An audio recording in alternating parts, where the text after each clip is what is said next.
Hey everybody, this is David Schmidt, and thank you so much for being here this evening. And we are going to be going over X39, stem cells, light therapy, the mechanisms behind how all of this works.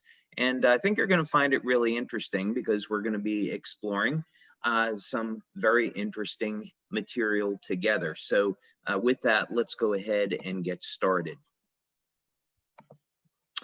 Now, I thought where we might start this evening, since there are so many scientific-minded individuals on the line today, I understand we have quite a few healthcare practitioners on the line with us, thought I might dig a little bit deeper into this presentation on the science than what we might normally do.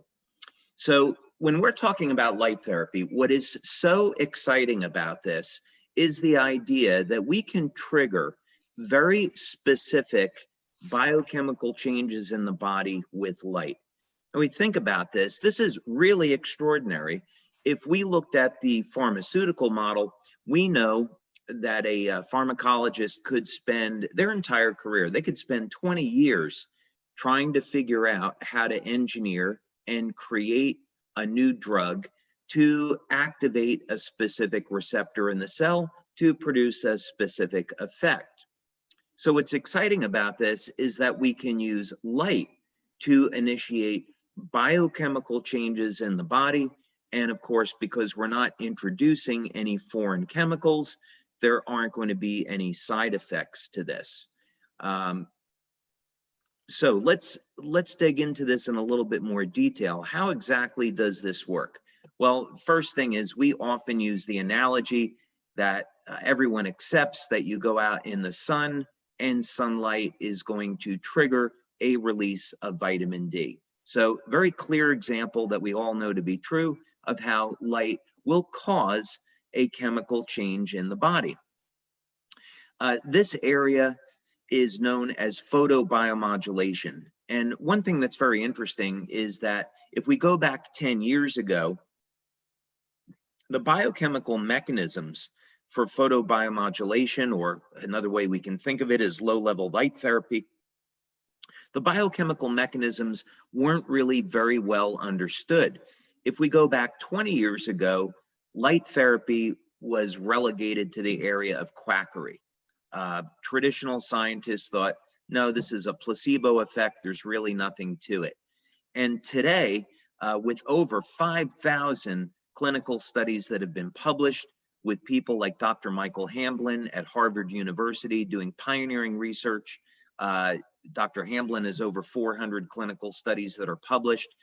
The mechanisms by which light therapy works and produces these changes are very well understood. Our company, Lifewave, has performed over 80 clinical studies in the last 18 years. So we have created an enormous body of scientific research that tells us how the patches work. Okay, well, let's just start over here. We see we have different wavelengths of light, and in this example, the wavelengths are in the near infrared band, but we can see cellular change in the visible band of light as well. But what's generally accepted is that, and what has been demonstrated and shown, is that wavelengths of light in the near infrared are going to increase production of cytochrome C oxidase. And this is, of course, very significant and important because of cytochrome C oxidase's role in the electron transport chain. And the electron transport chain, of course, is involved in producing energy from carbohydrates and fats in the mitochondria. So net end result is that we can use light to elevate energy production in the cell, and as a result, that net increase in energy in the cell can be used to drive different chemical processes. So if we want to, in our case, synthesize a naturally occurring peptide in the cell, this is going to be the pathway under which we're going to do that. And sorry, I know I'm going fast. I'm trying to get a lot of information in a short period of time. Now, as I mentioned, there are thousands of studies that are going to be in the literature. We're not going to have the time this evening, of course, to do an exhaustive accounting of all those studies. But just suffice it to say that here would be an example of a study where using near-infrared light to elevate cytochrome C oxidase is demonstrated and shown, and you can see that in the results of the study when you scroll down. Okay, now, why should we be concerned about this? Well, one of the reasons is that if we are interested in stem cells and regeneration, and we want to avoid some of the negative effects of stem cells, meaning that you inject stem cells, they're expensive, they don't always work. There can be contraindications. Sometimes the stem cells will divide in ways that are not beneficial or healthy. This certainly happened in the early days of stem cells. What if we could use light to elevate a peptide known to influence the activity of stem cells in the body? And that's exactly what we're doing here. Now, Dr. Lauren Picard has spent over 45 years investigating copper peptide. As a matter of fact, he is the scientist that discovered copper peptide. And there's two peptides here that we're interested in, GHK and GHK-Cu. The difference is that what we've seen in our studies, which I'll show you in a moment, is that first X39 will elevate GHK, and then GHK will bond with copper ions. It has a very high affinity for copper, and both GHK and GHK-Cu are going to show a number of metabolic benefits, but specifically, we're going to look at the role of GHK-Cu in stem cells. So here is a study that I think you would find of interest because it shows the role of GHK in regeneration. This was published in 2015. And the mechanism is extraordinarily interesting. When we think about how are human beings going to benefit from stem cell therapy, we often think in terms of injecting young, healthy cells into the body. And that's certainly one way to do it. But what if we could take the endogenous, naturally occurring stem cells that are already in our body and get them to function like younger, healthier cells? And this is one of the really exciting things about copper peptide. You can see here that one of the things that was discovered by Dr. Picard is that about 4,000 genes are regulated, either up or down regulated, but essentially resetting those genes to a younger, healthier state. So this means that the stem cells can behave like younger, healthier cells. Here's a later study that was published in 2018. And when Dr. Picard began to see the regenerative effects of copper peptide, he then, of course, naturally concluded that copper peptide must be showing a role in stem cells. And of course, it turned out that he was correct. And what is actually going on here? Several things to be very interested in. First, copper peptide is going to reset cells to a younger, healthier state by altering gene expression. Then those stem cells are mobilized through increased expression of P63. And here is a study that was actually looking at that. What happens when you elevate copper peptide in the skin? Now, not only will copper peptide increase the ability of stem cells to get to an injury site, but in addition, copper peptide has been found to revert the stem cells in the skin to pluripotent stem cells. So this means the total number of circulating stem cells increases. And in other studies that have been published, this leads to regeneration of damaged tissue. So we, of course, have done a significant number of studies, and you can find them here. We're not going to have time to go over all of these this evening. We have 9 clinical studies that we've completed so far on X39. Because of COVID, there have been delays in getting those published.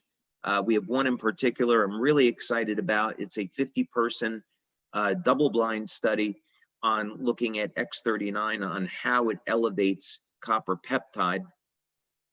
We have the predecessor to that that you can see here that was published. But basically what we show is that within the first 24 hours, X39 elevates GHK. And this is why when you look at metabolic studies that we've done on X39, it shows that most people are going to start to feel results in as little as 24 hours, and vast majority within the first 7 days. Okay, let's back up a little bit here.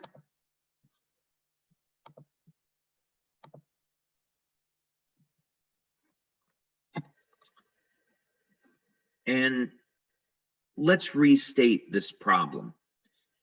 The problem is that as we age, the stem cells are aging with us. This, of course, has to do with the Hayflick limit. There's a limited number of times that cells can divide, and the stem cells are subject to the Hayflick limit along with the rest of the cells. So quite simply, when we get to around age 70, age 75, our cells stop dividing. And this is really bad news. Anybody that has gotten over the age of 60 or 70 knows that their ability and their capacity to heal and recover from an injury has slowed down dramatically. This is a result of a degradation in the quality of the stem cells, their ability to proliferate, their ability to release growth factors, and eventually, of course, we don't have any more stem cells. So most of the solutions that companies are looking at is, let's take young, healthy stem cells and inject them into the body. And there is not a major success of this that's available today. Most governments have not approved stem cell therapy. There's only limited, very limited approvals. Most of this has to do with bone marrow transplants. And that's because there are significant risks that are associated with injecting stem cells. If they don't divide the way that they're intended to be used, they could divide into cells that are not supposed to be in the tissue where they are injected. So for example, in Japan, there has been ongoing research into Parkinson's disease. And there's a human study going on right now where a needle is inserted into the brain and stem cells are injected directly into the brain. Well, when this research first started, stem cells divided into muscle tissue, liver tissue, hair, and the animals ended up dying because the stem cells divided from a pluripotent state down into a multipotent state that was not desirable. The division was uncontrolled. So these are some of the risks associated with stem cell science as it is today. But of course, that's going to change in the future. So what we want to do is make stem cell science affordable, safe, effective, and available to everybody. So how are we going to do that? Well, as Robin was saying, I have over 100 patents now. I reached that milestone this year. Those are 100 issued global patents with many more that are pending. And over 70 of those are just in the field of stem cells and regenerative medicine. And we've spent over $4 million over the last 12 years in developing X39. And research, of course, is ongoing as we find new ways to utilize our technology with respect to stem cells. Some of the early research we did was with the National University of Ireland in Galway at their Regenerative Medicine Institute. This research was actually funded by Scientific Foundation Ireland. And Remedy, by the way, and NUIG is in the top 2% of universities globally in the field of stem cell research. So when you go over to the west coast of Ireland and you're at this institute, you can find all of the major healthcare companies doing research there. In any case, this is a technology that I invented and we developed at our laboratories in San Diego. And this is a novel form of electromagnetic therapy that we have shown can mobilize and activate stem cells. This was a standard rabbit model that we used after we went from our initial laboratory work. And the goal here was to see if we could upregulate or increase the rate of wound healing in these rabbits. So a diabetic ulceration was formed over a period of 7 days. And then we had a control group and a group that was treated with this electromagnetic coil. And we looked at the rates of regeneration. And in this very first trial, we were able to hit statistical significance and see that just using energy, we could activate the stem cells. We didn't need to use a stem cell injection. Now, what was also really significant about this study is that when you apply stem cells directly to the site of a ulceration, the rate of wound closure is identical to applying an external electromagnetic field. So this was the first indication that we had that you didn't have to give a stem cell injection.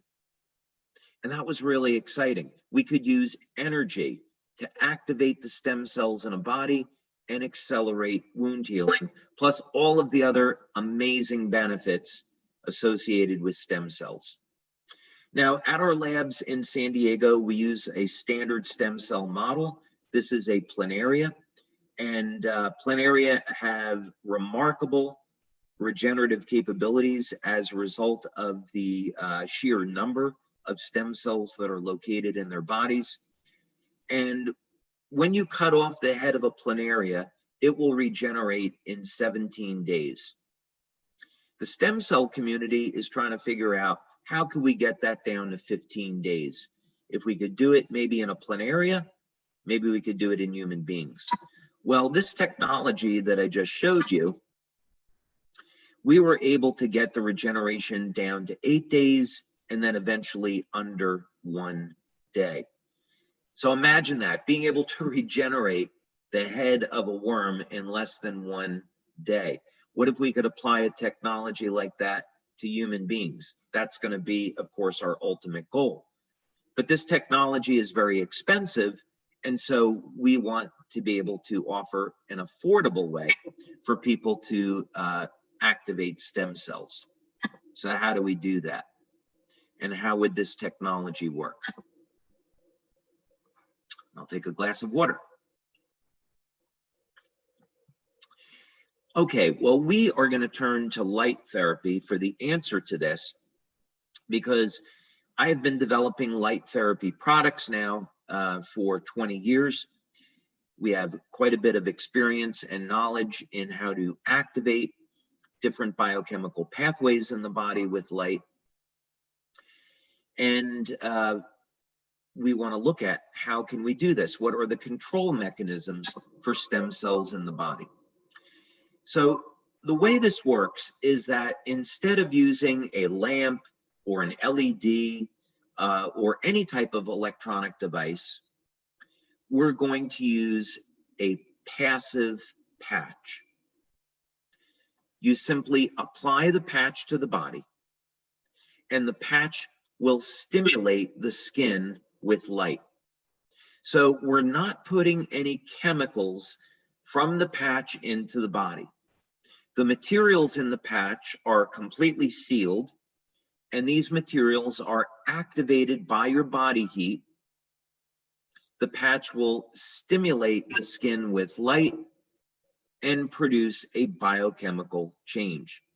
So just like sunlight will cause the body to make vitamin D, this technology will stimulate the skin with light, elevate copper peptide, and this will activate the stem cells. And by the way, for the practitioners that are here this evening, when we use the term activate, this is just another way of saying that we are enhancing the ability of the stem cells to proliferate and go to where they're needed. And that, of course, is going to be the site of inflammatory cytokines where there's an injury. We know stem cells are attracted to that type of inflammation. So very simple way to think about this is that this is a new form of low-level light therapy. And we're using low-level light to elevate GHK-Cu, or copper peptide. And so, of course, the advantages of copper peptide are extraordinary. We get to reset thousands of genes to a younger, healthier state. As a matter of fact, in early research, if you were to take for example, liver cells from somebody 75 or 80 years old, put them in a solution of copper peptide, those cells start to behave like younger, healthier cells. If all we were doing with X39 was just simply allowing old stem cells to get to an injury, that of course would not be very effective. So what really makes this product effective is the fact that copper peptide is a very powerful gene modulator, can get those stem cells to act like younger, healthier cells. And of course, now they can release growth factors, their motility rate increases, and people can experience healing at ages when normally they would not be able to. Okay, so we've got 9 studies on X39. First question is, how do we know that the X39 patch elevates copper peptide? So that was one of the first studies we did. It actually took us about a year to get through just method development. So we had to develop methods. We worked with 2 different laboratories, and these were microanalytical labs. And first we looked at urine analysis. Could we detect copper peptide in the urine? Then eventually we landed on doing blood studies, and the method development led to a procedure where we could detect copper peptide in blood. So this was our first pilot study. It was with 10 people. We've since repeated this, and we have a double-blind study now. Generally, when we want to look at copper peptide levels, we like to have people that are over the age of 50 or 60. The reason is copper peptide levels are going to be much lower in that group. So if we were going to compare copper peptide levels to people over the age of 60 compared to people in their 20s, levels of copper peptide are down 60 to 80% when someone's over the age of 60. We also want to find out if, this is light therapy, so we should be able to see an effect rapidly.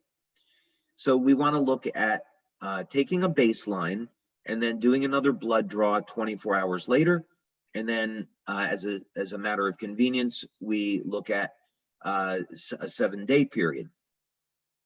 And very clearly, what we see to statistical significance is that within the first 24 hours, we see increases in GHK. We also see increases in GHK-Cu, but not to statistical significance at 24 hours. But of course, at day 7, we are well into statistical significance. Now, we've also done metabolic testing with X39. And this is important. This was we did 2 studies here. The first was a pilot. The second was a 50-person double-blind. Again, mean age was over the age of 60. And we want to look at short-term benefits. What happens to the metabolism in the first 24 hours and in the first 7 days. Well, one thing we were interested in was looking at synthesis of amino acids. And we saw that amino acids were upregulated. So, for example, we looked at the branched chain amino acids like leucine, isoleucine, and valine. And this was important because we had anecdotal information that athletes were recovering much more quickly from exercise. So we saw about a 30 to 40% increase in upregulation of leucine.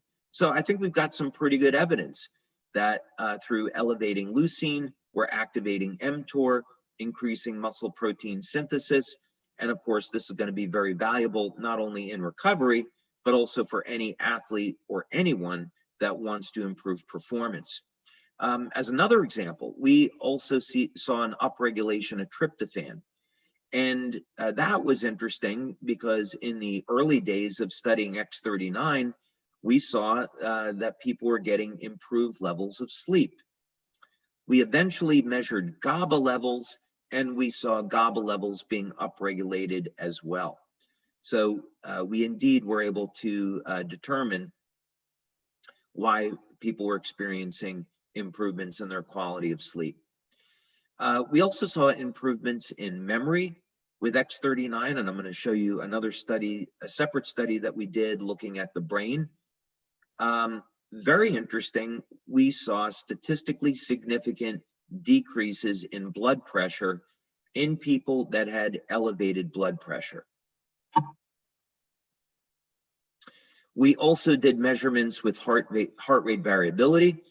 And for those of you that are not familiar with that, that looks at the ratio of muscle contractions in the 4 chambers of the heart. And this is important because heart rate variability can detect abnormalities in the function of the heart. And we saw improvements in heart rate variability. Overall vitality, we saw improved. Even breathing improved. Okay, and then on to brain mapping. And I'm going through this quickly so we can get to your questions. We can actually, do a much deeper dive into each of these studies. But just going through quickly, because I know there are a lot of questions tonight. We have the privilege of working with Dr. Gaetan Chevalier. We've been working with Dr. Chevalier now for over 10 years. And Melinda Connor, actually, Dr. Melinda Connor, we've been working with her for about 10 years as well. Incredible researchers, and it's a privilege to work with them and their teams. Well, Dr. Chevalier was doing research into nuclear fusion at UCLA. He's an expert in laser spectroscopy. And some of our early studies that we did with him were looking at biophoton emission.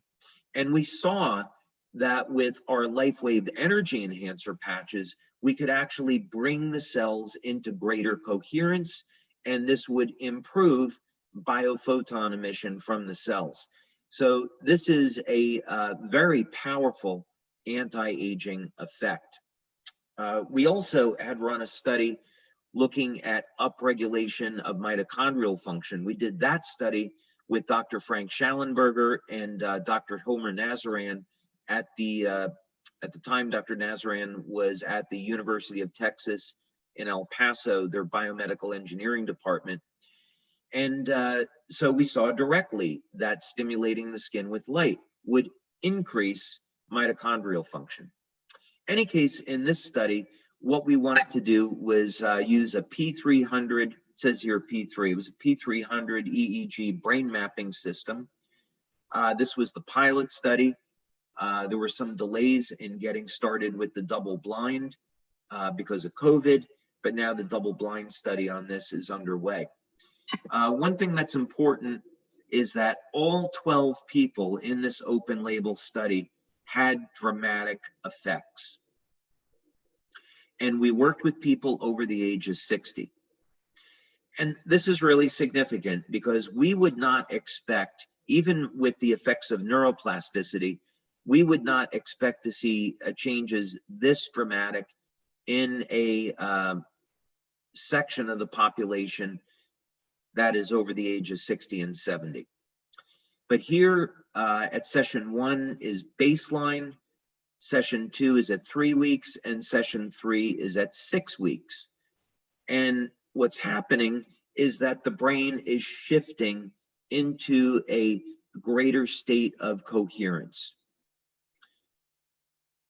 If we want to solve the problem of aging, the problem of aging can really be thought as a state of our bodies going from perfection, from the divine design, from a state of coherence and balance into a state of disorganization. And we see this over time, the degradation of the structure of the cells. Well, what would happen if we could reverse that and bring greater coherence to the cells, and of course on the macro level as well? And this is what we see with our products, that they establish greater coherence, and this is some proof of that. Here's the 67-year-old man. Now, I want to highlight the difference between these two, because most people are going to see results with X39 within the first week, and their first month using the product, most people are going to get great results. Some people, however, require a little bit more time, maybe about 10 or 15% of the population. So if you have a patient that's using X39 and they don't see the results the first 3 or 4 weeks, that would not necessarily be unusual. You can see by session 3 here at 6 weeks, already there's a very significant improvement as compared to baseline. So some people are going to take a little bit longer, but it's only about 10 or 15% of the population. Okay, and then just moving quickly now, many of you might have already seen these testimonials, so we'll go quickly through them. But some of the dramatic effects we see with X39 are in the area of wound healing. So sometimes it can be a scar that's more than a year old. Even we've had people with scars that were 18 years old. They still saw a dramatic reduction in the appearance. Or here, this is just after 2 weeks on a more recent scar. X39 can be applied behind the neck, below the belly button, and it will produce a systemic effect. Some people prefer to put the patch at the site of an injury, and of course, that's fine too. So this is a young man who had a job interview coming up, and he was in an accident, and you can see within 5 days, he experienced a dramatic result. This one's really extraordinary. I was meeting with a doctor yesterday, and we were discussing a study on X39, and I showed him this picture, and he was absolutely blown away. Here's a gentleman that was in a car accident, nearly lost his hand, and yet 2 months later, virtually no sign of that injury. So this is the power of resetting stem cells to a younger, healthier state. This is also, I mean, just incredible. This is a young boy, 9 years old in Denmark, caught his finger in a door, had it severed off. The doctors reattached it. You can see initially it turned black. The parents applied X39, and only 2 months later, the finger is back to normal. The doctor was astounded and said they didn't think that this was possible, and even still, they would have expected more like a 9-month recovery. Now, of course, stem cells, while they do a great job with wound healing, they certainly have very, very powerful anti-aging effects. And one of the things that stem cells do really well is make collagen. Of course, collagen is the most abundant protein in the body. And we know that as we age, there is a decrease in our levels of collagen, and hence this is going to lead, partially, that's going to lead to formation of lines and wrinkles. And this is a woman, her name is Mandy. She is in Australia, and you can see very dramatic result after 6 weeks. And she was thrilled with the results. She continued to use X39, and you can see dramatic change after 1 year. Now, this was actually the very first, I'll call it, youth renewal testimonial that we received on X39. This woman lives in Denmark. She's 93. Her daughter is a Lifewave distributor. The mom here was dealing with a number of very significant health challenges. And so the daughter gave her X39 in the hopes that it could help support her health. And everyone was truly shocked at the transformation that she went through in only 2 months. So this is all to say that through our research and through practice, we have found that you don't have to have injections of stem cells, that activating the stem cells with copper peptide can lead to remarkable health benefits. One area that we are interested in exploring actually is, well, what happens when you elevate copper peptide and you give a stem cell injections? Would the benefits be even greater? That's an area that we tend to explore in our clinical research. We tend to feel that there could be some synergies there that are really worth exploring.